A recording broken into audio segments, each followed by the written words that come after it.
si Brad Marlon Diabres. Representative po ako ng lokal ng Sarako sa Manila. At ang team po namin yan, team mapag-biyaya.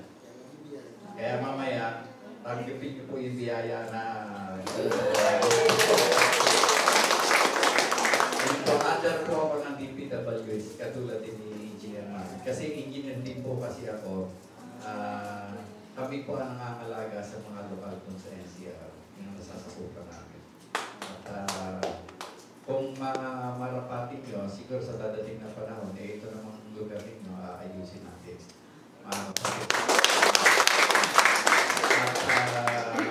Sabi nga, napakalayo nitong usapan. Pinakamalayo pinuntahan yata namin ito. Sa totoo lang mga kapatid, hindi ako masyadong makapagsalita kasi kinakabahan ako. Mayroon magsalita sa harapan ng kapatid. Matutuwid na mga kapatid. Utang na loob po namin sa inyo yung aming tungkulin. Kasi kung wala kayo, hindi po kami makakapunta nito.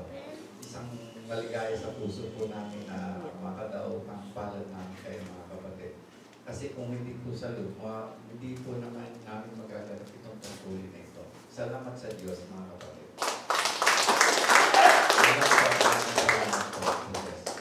Next.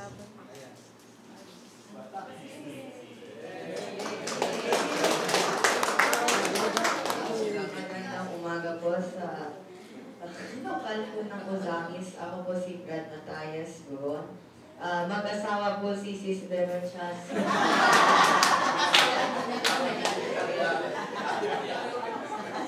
Ako po ang kanilang anak.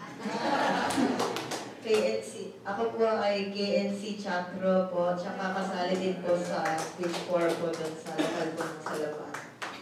Nagpapasalamat po sa Panginoon na nakaabot po kami dito. Dito po sa Mindanao. Yun lang.